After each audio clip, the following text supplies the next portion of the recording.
Dla wielu osób napęd hybrydowy PHEV, czyli taki, który możemy ładować z gniazdka, jest najbardziej bezsensownym napędem we współczesnej motoryzacji. A ja uważam inaczej. I nazywam się Juliusz Szalek, a to jest kanał Auto Made in China. I w tym odcinku pokażemy Wam nowego MG HS-a właśnie z napędem plug-in, ale zestawimy to ze Skodą Kodiaq, również w wersji plug-in. Dwa bardzo podobne samochody, dwa samochody o podobnych rozmiarach, dwa samochody o podobnych parametrach technicznych. Wreszcie, jeśli mówimy o napędach hybrydowych PHEV, to dwa samochody, które mają baterie o podobnej wielkości. No bo właśnie w PHEV-ach przecież elektryczny napęd jest kluczowy i możliwość jazdy na napędzie elektrycznym jest kluczowa. Dlatego napęd hybrydowy PHEV można by uznać za napęd bez sensu, tylko i wyłącznie pod warunkiem, że ten zasięg na prądzie elektrycznym jest niewielki. Co to znaczy niewielki? Hybrydy PHEV pierwszych generacji potrafiły przejechać tak naprawdę do 50 km i wmawiało się nam, że te 50 km to jest taki zasięg, który wystarcza na codzienne podróżowanie z domu do pracy, do szkoły, ze szkoły na zakupy i wreszcie do domu. No tak, tylko dożyliśmy czasów, kiedy napędy hybrydowe PHEV są zdecydowanie bardziej wydajne i te samochody potrafią już przejechać ponad 100 km na prądzie elektrycznym.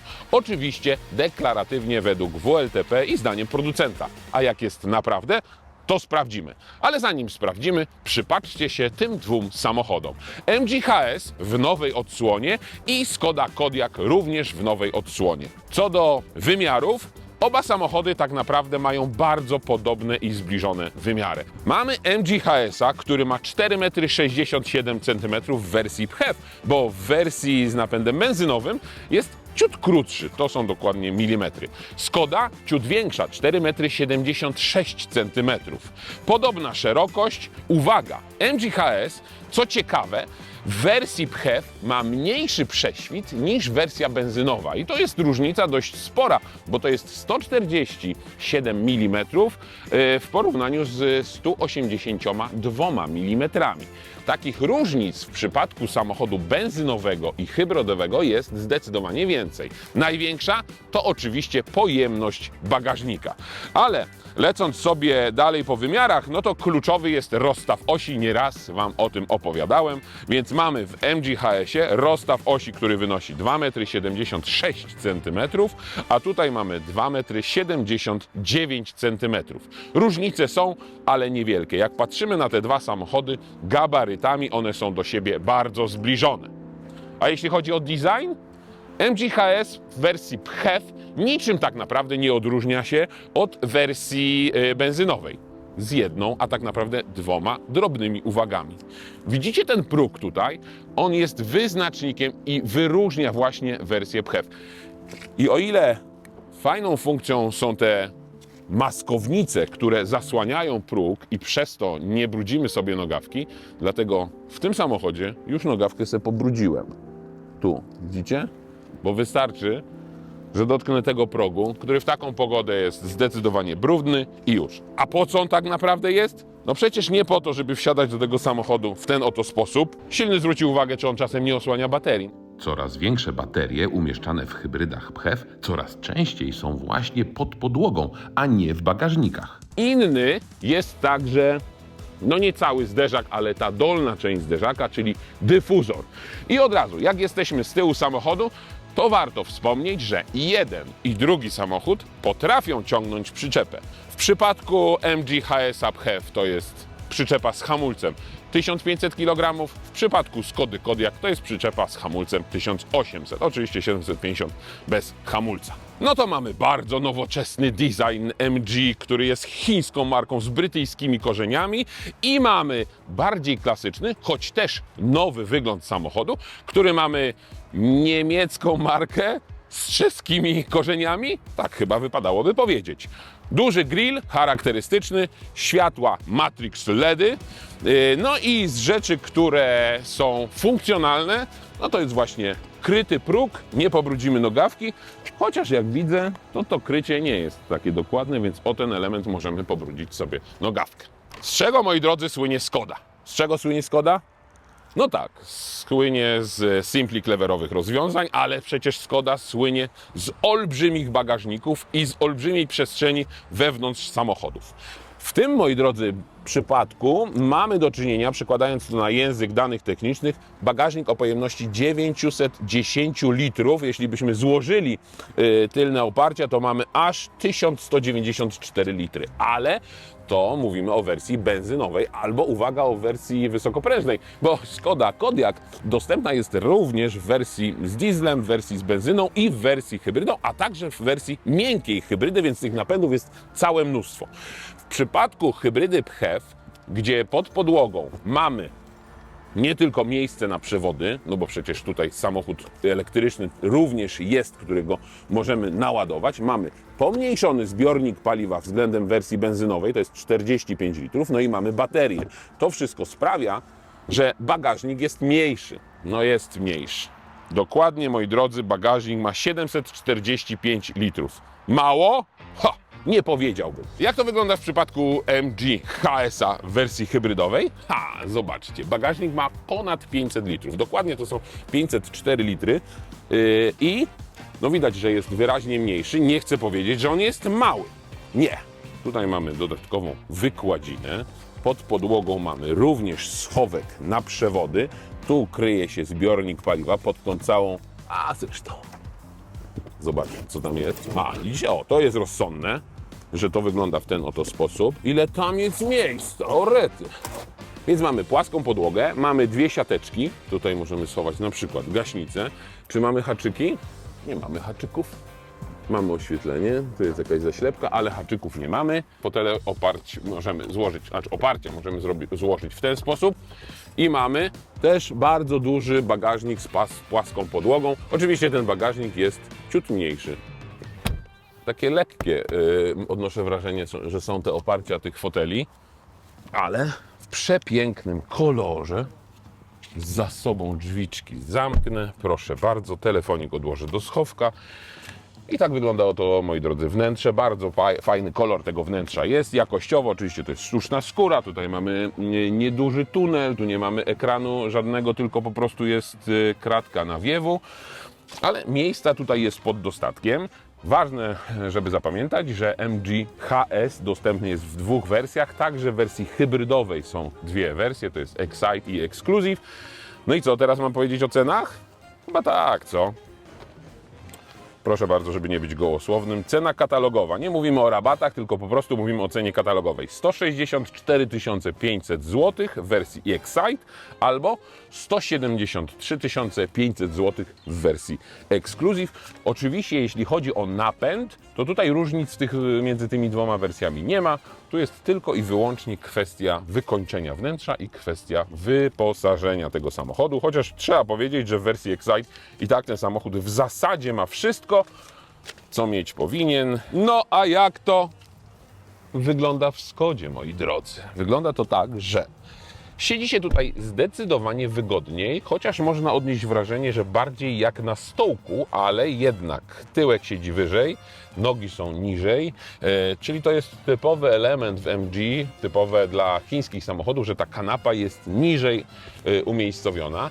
Tutaj mógłbym to wytłumaczyć tym, że mamy baterię, ale oczywiście w wersji benzynowej, w wersji wysokoprężnej pozycja siedząca jest tutaj dokładnie tak samo. Tutaj mamy dodatkowo, zobaczcie jakie cuda, osobno dzielone i osobno przesuwane fotele. I właśnie dlatego w Skodzie przestrzeń bagażowa jest tak olbrzymia, bo ona jest liczona w momencie, kiedy fotel przesunę. O Jezus Maria, zobaczcie jak mocno do przodu. O, aż tak. Mógłbym na przykład wozić tam tyle kartofli, siedząc tutaj niewygodnie, ale będę siedział wygodniej i już. No i dobrze, jak w tym wnętrzu jest, może być różnie, może być ładnie, może być bardziej szaro, ale przejdźmy do ceny. W wersji PHEV, czyli hybrydy plug-in z baterią i silnikiem elektrycznym i silnikiem spalinowym, to taka Skoda wyceniona jest, uwaga, na 201 000 złotych w wersji Edition 30, czyli jakby nie patrząc 30 parę tysięcy drożej od MG HS-a. Moi drodzy, porównanie nie służy, żeby opowiadać dokładnie, jak to wnętrze poszczególnych samochodów jest wykończone, bo to możecie sobie zobaczyć w poszczególnych testach, pojedynczych testach tych aut. Zatem tylko powiem, że pozycja za kierownicą jest wygodna, fotel można obniżyć, chociaż chciałbym siedzieć trochę niżej. Przesiadłem się do tego samochodu z zupełnie innego auta, nie z MG HS-a, więc tam siedziało się niżej i to jest fajniejsza pozycja za kierownicą, ale mam przed oczyma wyświetlacz cyfrowy, mam tutaj ponad 12-calowy ekran centralny i coś, na co warto zwrócić uwagę w przypadku Skody, to są takie 3 nowoczesne, nowe przyciski. Oni to nazywają jakoś tam dual, coś tam, nieważne. Chodzi o to, że mamy pokrętło, które na przykład teraz ma ustawioną funkcję zwiększania lub zmniejszania temperatury, ale jeśli przycisnę, to zmienia się funkcja i mam na przykład możliwość teraz włączenia podgrzania fotelu. Tutaj mamy kilka przycisków do obsługi klimatyzacji, no i w zasadzie cały ekran, w którym znaleźć możemy wszystkie funkcje. I jeśli mówimy o hybrydach PHEV, to od razu zwracam uwagę na 2 ważne aspekty. Oprócz wszystkich funkcji, jakie tutaj są, mamy możliwość ładowania i tutaj możemy oczywiście, jak w przypadku samochodu elektrycznego, zmieniać sobie te wszystkie funkcje dotyczące ładowania, czyli na przykład baterię do 100 albo do 80%. O, ciach. Ale mamy także tutaj tryb taki elektryczny i podgląd tego, co się dzieje w kwestii napędów. Mamy tryb e-mode i tryb hybrydowy i możemy dowolnie wybierać sobie, na którym trybie chcemy jeździć. Mamy 3 poziomy rekuperacji i mamy kontrolę ładowania, czyli możemy sobie zwiększać lub zmniejszać ten stan akumulatora. Nie. Ręcznie, ale co możemy kontrolować ręcznie? Wnętrze tego samochodu również nie różni się od wersji benzynowej, ale jest zdecydowanie, no jak tak patrzę i w pierwszym takim odbiorze, jest zdecydowanie nowocześniejsze niż w przypadku Skody Kodiaq, bo mamy duży ekran połączony, to wnętrze jest zdecydowanie bardziej, ta deska jest zdecydowanie bardziej prosta. Dużo mamy piano blacka, tu się wszystko odbija, więc to nie jest szczególny i przyjemny materiał właśnie do takiego wykończenia. Już dajcie spokój z tym piano blackiem, już naprawdę moda minęła na piano black, a tutaj mamy znowuż tutaj bardzo dużo tego piano blacka. Nie mamy żadnego schowanego schowka, tu mamy ładowarkę indukcyjną, schowek jest tutaj, podobnej wielkości jak w przypadku Skody, 2 cup holdery, USB, ale jeszcze USB starszej generacji i tradycyjna oczywiście zapalniczka. Podstawowe przyciski tak naprawdę tylko tutaj ograniczają się do nadmuchu i ogrzewania szyby, do wyłączenia albo włączenia nawiewu w ogóle, awaryjnych kierunkowskazów i przycisku Home. Cała reszta jest na ekranie. Po prawej stronie i po lewej stronie przyciski na kierownicy. Te obsługują tak naprawdę system audio. O właśnie, zgłośniłem i teraz nie umiem ściszyć. O, już umiem. Tutaj mamy kwestię tempomatu, kwestię asystenta jazdy, utrzymywania w pasie i kwestia głosowej obsługi. I'm here, hello! Moi drodzy, zanim ruszymy, to no jednak muszę jeszcze spojrzeć na te samochody z zewnątrz. Mam wrażenie, że MG wygląda zdecydowanie bardziej nowocześnie. Skoda prezentuje się przy tym samochodzie jak trochę taki dziad z prowincji, nie? Co myślicie? Zdecydowanie mniej tutaj się dzieje. Tutaj dzieje się zdecydowanie więcej. Ten przód, ten grill jest bardziej subtelny. I teraz ciekawostka. Ciekawostka jest taka, moi drodzy, że przez wiele lat stylistą Skody był gość, który nazywał się Józef Kaban, a on teraz pracuje w MG.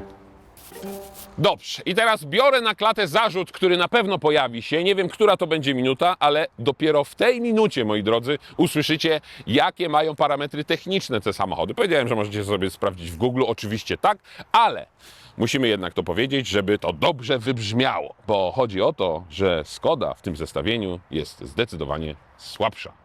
Jeśli chodzi oczywiście o konie mechaniczne. Bo napęd Skody silny, od którego zaczynamy? Od MG czy od Skody? Od Skody. Proszę bardzo. Zaczynamy od Skody. Napęd hybrydowy PHEV. W przypadku Skody Kodiaq to jest druga generacja tego napędu i on jest stosowany we wszystkich samochodach, we wszystkich hybrydach koncernu Volkswagen.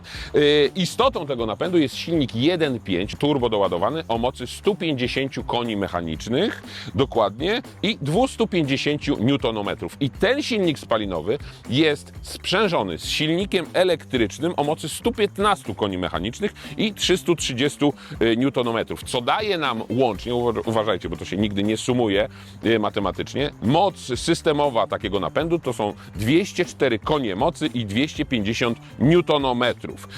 Dodam tylko, że skrzynia DSG jest tutaj we wszystkich hybrydach drugiej generacji Volkswagena, ale to jest 6-biegowa DSG, nie 7-biegowa. A w przypadku MG HS-a, jeśli ktoś chciałby postawić mi zarzut, że to są samochody nieporównywalne, no to w przypadku napędu one właśnie porównywalne są, bo tutaj również mamy silnik 1.5, ale to jest silnik, który ma 143 konie mechaniczne, więc doskonale pasuje parametrami do silnika Volkswagena i 230 Nm, ale uwaga, silnik elektryczny tutaj jest zdecydowanie mocniejszy, bo on ma 183 konie mechaniczne i 340 Nm, co przekłada się na łączną moc systemową tego samochodu na 272 konie mechaniczne i 365 Nm. I warto wspomnieć jeszcze, że te 183 konie mechaniczne w przypadku silnika elektrycznego, w przypadku hybryd PHEV, to jest jedna z wyższych wartości, jakie znajdziecie w tego typu samochodach, oczywiście podobnego segmentu i podobnej klasy. No dobra, ale teraz jeszcze oczywiście trzeba wspomnieć o baterii, bo to jest też kluczowy parametr, jeśli chodzi o hybrydy PHEV. Zatem w MG mamy baterię o pojemności 21,4 kWh, a w Skodzie to jest 19,7 kWh. Zrobiłem sobie ściągawkę w ogóle wszystkich hybryd PHEV, które są dostępne na naszym rynku. I muszę Wam powiedzieć, że te baterie, pojemności tych baterii są jedne z wyższych, jeśli mówimy o tego rodzaju segmencie. Bo oczywiście są samochody, które mają jeszcze większe baterie i to jest nawet 31 kWh, ale to jest Range Rover Sport. Jest na przykład Mercedes GLC, który ma 27, mówimy o pojemnościach netto. BMW X5 ma 25,7, Audi Q7 ma 22 i właśnie później w zestawieniu jest MG HS, jeśli chodzi o pojemność baterii, bo nie do końca wielkość baterii przekłada się na zasięg, o czym za chwilę podczas jazdy. Producent deklaruje, że Skoda PHEV przyspiesza do setki w 8,4 sekundy. To nie jest jakiś rewelacyjny wynik, ale zobaczymy, jak to będzie wyglądało w praktyce. Mam baterię naładowaną prawie w 100%, więc liczę na to, że będę jechał wyłącznie na prądzie. Tryb e-mode, pełen gaz. Po kickdownie od razu włącza się silnik spalinowy, no a to powoduje, że jadę tak naprawdę nie na prądzie, tylko na benzynie. Dobra, sprawdźmy zatem, jak w takim trybie wyglądało przyspieszenie i ile one faktycznie wynosi. 8,5 sekundy. To jest wynik bardzo dobry, zbliżony do tego, co podaje producent. W poprzedniej próbie udało mi się nieco nawet poprawić producenta. Wyszło 8,3 z małym haczykiem. Tryb S-Mode. Próbujemy. Zresetowanie urządzenia. Dobra. Gotowi? Tak. Mimo tego, że mam tryb S i mimo tego, że mam boost, to jadę tylko i wyłącznie na prądzie elektrycznym. Czuję opór na pedale, kiedy przekroczę i kiedy się włączy kickdown, więc udało się tego nie zrobić, więc przyspieszałem tylko i wyłącznie na silniku elektrycznym. Z efektem 0-113 sekund. Wydaje się to wieczność. Tryb E-Mode. Reset. Nagrywa się. Proszę bardzo. Tracę kontrolę, tracę trakcję na przedniej osi, to jest wiadome, bo mam tutaj napęd tylko i wyłącznie na przednią oś. No tak, ale faktycznie nie jest to jakiś niesamowity sprint, nie ma tego charakterystycznego klepnięcia w plecy w przypadku tego silnika elektrycznego. 0-113. No tak, to jest wynik powtarzalny, więc tylko i wyłącznie na prądzie to jest 13 sekund, ale normalne przyspieszenie z uruchomionym silnikiem spalinowym to jest wynik porównywalny do tego, co daje producent, więc tak to wygląda.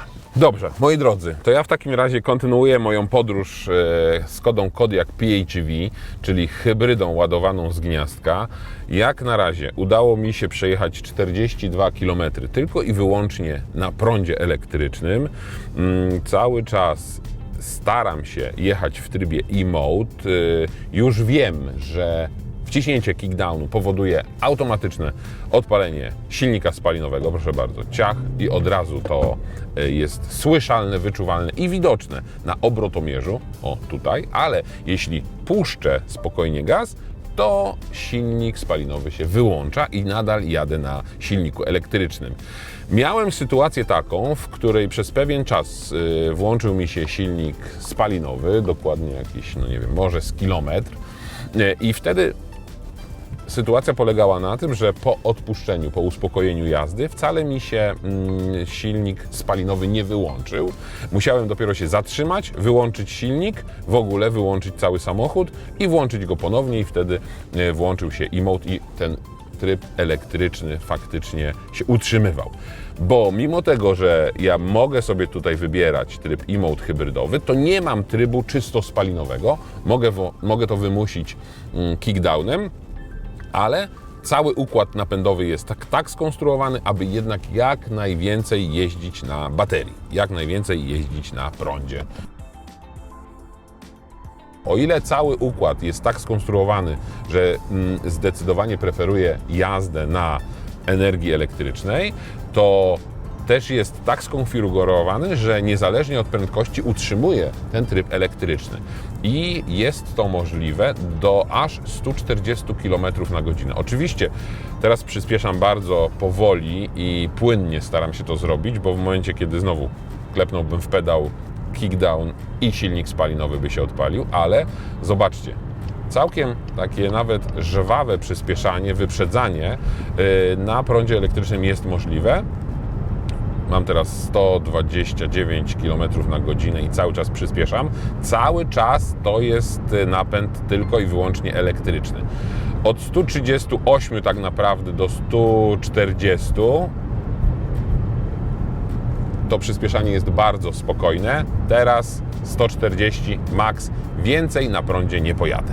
Jeśli będziecie patrzeć i będziecie jeździć w trybie elektrycznym, będziecie obserwować bacznie to wskazanie poboru energii, no to one może czasami naprawdę powodować ciarki na plecach, no bo wystarczy, że delikatnie dodam gazu, a ono skacze do 83 kWh na 100 km, ale w momencie, kiedy puszczam pedał gazu, to widzicie wartość ujemną, czyli rekuperację, czyli widzicie, ile tej energii jest odzyskiwane. Na razie zużycie paliwa mam 0,0. Producent podaje, że w cyklu mieszanym to zużycie paliwa jest na poziomie pół litra. I to jest właśnie powód, dlaczego wielu producentów chętnie patrzy dzisiaj na hybrydy PHEV.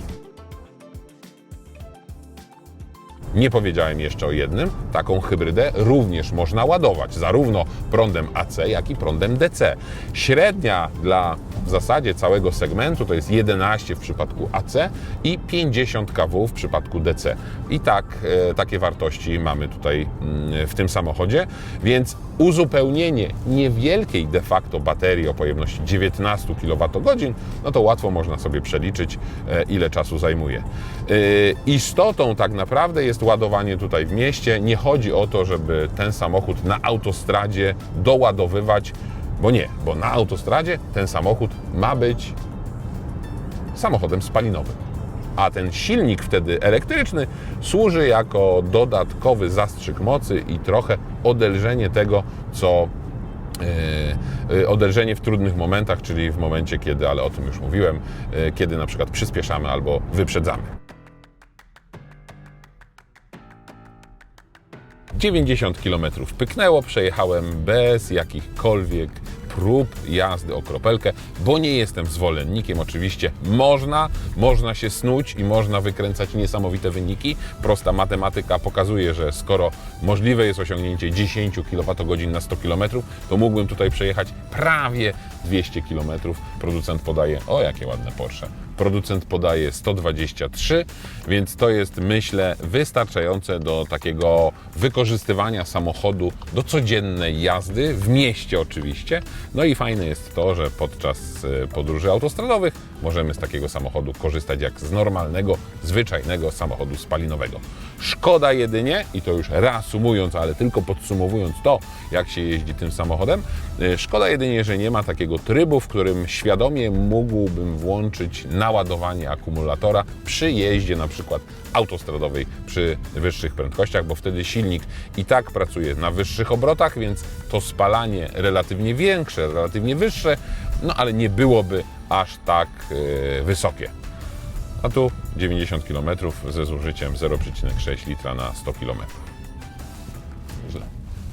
Dobrze, moi drodzy, wszystko ustawione. Zatem, jak to wygląda w przypadku MG-HS, również w wersji hybrydowej? Mamy tutaj zdecydowanie mocniejszy napęd, wynikający z mocniejszego silnika elektrycznego. Razem 272 konie mechaniczne, 365 Nm. D, tryb komfort na razie, pełen gaz. Oczywiście również przedni napęd, więc ta kontrola trakcji tutaj ma co robić i no, dynamika zdecydowanie w odczuciu lepsza. Czuć, że ten samochód ma większą moc, czuć, że on lepiej przyspiesza i przekłada się to również na dane, czyli 8,9.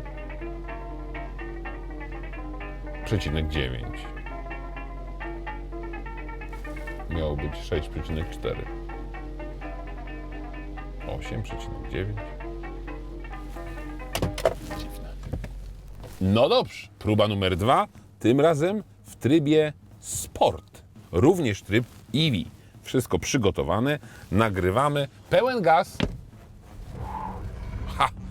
Teraz jeszcze mocniej koła przednie zabuksowały, ale mam wrażenie, że to przyspieszenie jest jeszcze mocniejsze.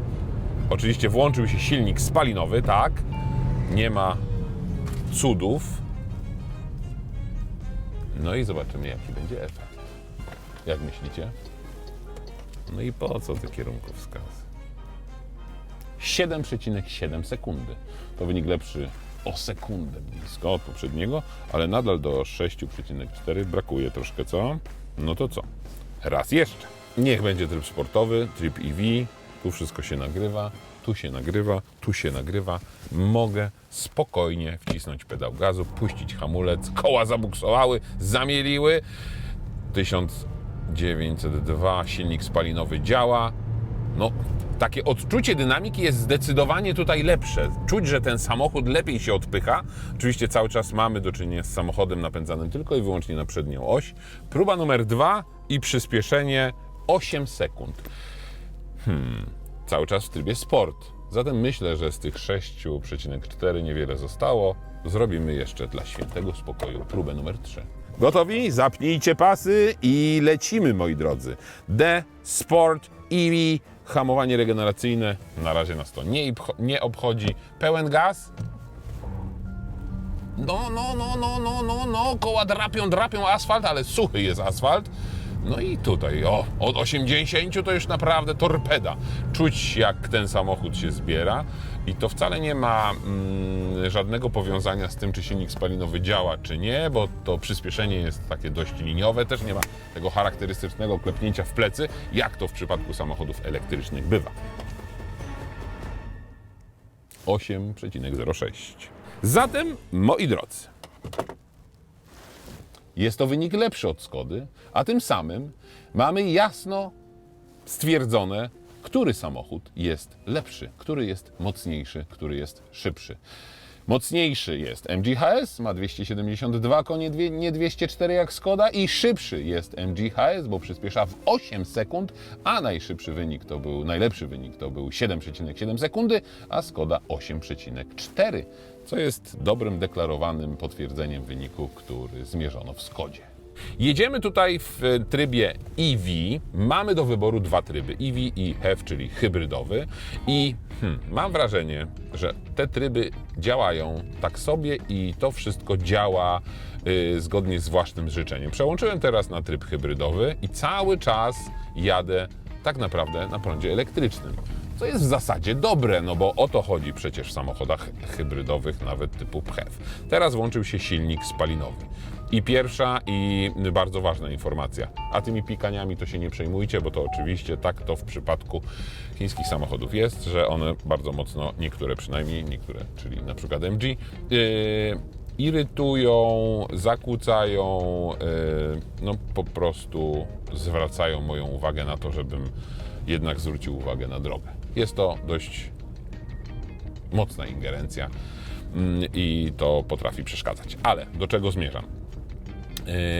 Tutaj moment przełączenia się napędu, czyli uruchomienie się silnika spalinowego jest, uwierzcie mi moi drodzy, mniej wyczuwalne niż w przypadku Skody. To przełączanie trybów dzieje się w przypadku MG HS-a jeszcze z większą gracją. Tutaj dzieje się to bezszelestnie, bezdźwięcznie i bezwibracyjnie. Ten silnik jest niesamowicie wyważony albo świetnie izolowany, bo nie czuć tego na kierownicy, nie czuć tego także tutaj, w uszach. Gdyby nie to małe wskazanie na wyświetlaczu przede mną, nie miałbym bladego pojęcia, że silnik się załączył. Co innego w momencie, kiedy on osiąga 2000 obrotów. Wtedy już zaczynam ten silnik słyszeć, ale sam moment włączenia, kiedy on wskazuje tutaj 1200-1400 obrotów, to jest naprawdę moment, który trudno po prostu przeoczyć. Mamy trzy tryby jazdy, Comfort, Normal, Sport. Przełączę teraz w tryb Normal i mam wrażenie, że nie mam wrażenia, po prostu czuję to, nawet jadąc ze stałą prędkością, że w tym trybie Normal samochód nieco zwalnia i muszę mocniej przyciskać pedał gazu, żeby przyspieszyć. Hamowanie regeneracyjne. W Skodzie były trzy tryby, a tak naprawdę dwa tryby plus tryb automatyczny. Tu mam tylko tryb słaby i silny. No i źródło zasilania wybieram sobie EV albo HEV, czyli tryb elektryczny albo hybrydowy. Oczywiście układ kierowniczy, jak to w większości samochodów chińskiej produkcji, w moim przypadku wędruje od razu na tryb sportowy, bo lubię, jak ten układ kierowniczy nie jest zbyt miękki. Porównując, bo przecież przedsiadłem się przed chwilą z jednego auta do drugiego, to tutaj jest zdecydowanie głośniej niż w Skodzie. Nawet w trybie tym elektrycznym, po prostu tutaj słychać szum, który dobiega, mam wrażenie, z opon. Nie tylko tego powietrza, ale i z opon. W Skodzie było to nieco lepiej wyciszone. I jeszcze jedną rzecz chciałbym Wam pokazać, bo tutaj możemy również wybrać zarządzanie energią i ten panel pokazuje, w jakim stopniu mam naładowaną baterię. Teraz mam naładowaną baterię na poziomie 63%, co przekłada się na zasięg 61 km. Bateria w MG HS-ie jest nieco większa niż w Skodzie Kodiaq, ale zasięg deklarowany jest tylko 100 km. Czyli zdecydowanie mniejszy, bo mniejszy od deklarowanego o 23 km, zgodnie z normą WLTP. Oczywiście, jak jedziesz, tak daleko zajedziesz. W przypadku samochodów elektrycznych, a hybryda PHEV jest tym połączeniem spalinowego z elektrycznym, no to im szybciej jeździmy, tym tego prądu zużywamy więcej, ale na potrzeby tego testu oczywiście zresetowałem wskazania i jadę z tymi samymi prędkościami mniej więcej po tym samym odcinku drogi, więc te wyniki mam wrażenie, że są porównywalne i to też podkreślę po raz któryś, że nie jadę w trybie jazdy o kropelkę. Nie chodzi wcale o to, żeby wykręcić tutaj niemożliwy kosmiczny wynik. Chodzi o to, żeby poruszać się w sposób dynamiczny. Teraz na przykład na 90 jadę z prędkością 80 km na godzinę. Nie mam tutaj też możliwości doładowania baterii podczas jazdy autostradowej, dokładnie tak samo jak w przypadku Skody. Konfiguracja tego napędu również jest tak ustawiona, aby maksymalizować wykorzystanie prądu elektrycznego. No właśnie, ale mam wrażenie, że tutaj tego prądu w baterii zostaje nieco mniej, co później ma swoje konsekwencje. Ale tego prądu na razie jeszcze mam sporo, więc sprawdzimy, tak jak w przypadku Skody to zrobiłem, sprawdzimy, do jakiej prędkości mogę jechać tylko i wyłącznie na prądzie elektrycznym. W przypadku Skody Kodiaq, czyli w przypadku hybrydy plug-in drugiej generacji, to było 140 km na godzinę. 140 właśnie mam teraz i cały czas jadę na prądzie elektrycznym. O, ten też jedzie, ale to jest diesel, więc on jedzie mocno. Pokonałem już 140, przebiłem 140 na godzinę, 150, jadę na autostradzie niemieckiej oczywiście i cały czas na prądzie. O, teraz włączył się silnik spalinowy, więc widzicie, różnie. Przed chwilą jechałem 150 tylko i wyłącznie na prądzie elektrycznym, teraz przy 130 włączył się silnik spalinowy. No tak, nie mam tej kontroli nad tym, w jakim trybie jadę, szkoda.